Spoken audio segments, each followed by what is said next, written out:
Vous avez aimé la mise en conformité de vos sites au RGPD, vous allez adorer la mise en conformité au RG2A. En effet, l'accessibilité numérique devient une exigence fondamentale à l'approche de 2025, année où un cadre réglementaire va s'imposer en France, obligeant une grande partie des sites web à se conformer au référentiel général d'amélioration de l'accessibilité, le fameux RG2A. Cette initiative vise à garantir que les personnes en situation de handicap aient un accès égal aux services en ligne. À partir de juin 2025, toutes les entreprises de plus de 10 employés et dont le chiffre d'affaires dépasse 2 millions d'euros devront respecter ces normes. Pour se conformer, il est impératif que les entreprises effectuent des audits d'accessibilité permettant de détecter les points faibles de leur site. Les textes alternatifs, des visuels, la navigation au clavier, les éléments interactifs doivent être clairement identifiables, etc., etc. Soit plus d'une centaine de critères à satisfaire. Une étude récente a montré que 60% des sites web en France ne respectent pas encore ces normes. Pour se conformer au RG2A, plusieurs stratégies peuvent être mises en œuvre. Les audits d'accessibilité réalisés soi-même ou par des professionnels du web constituent une première étape.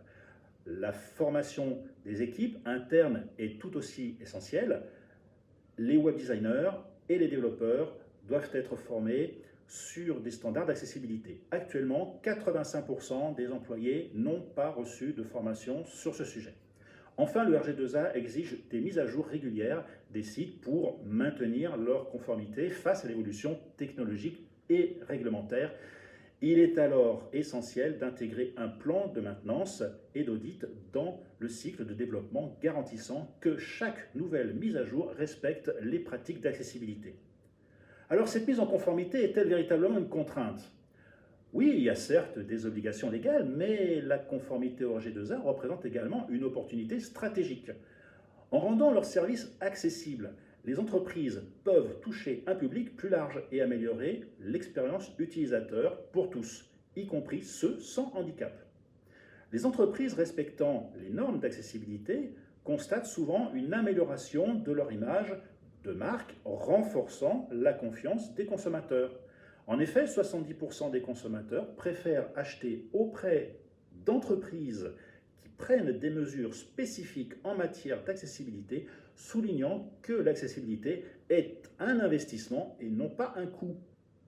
Par ailleurs, ne pas se conformer peut entraîner des risques financiers importants, notamment des amendes allant, dans le pire des cas, jusqu'à 50 000 euros, ainsi que des pertes de clientèle et de réputation.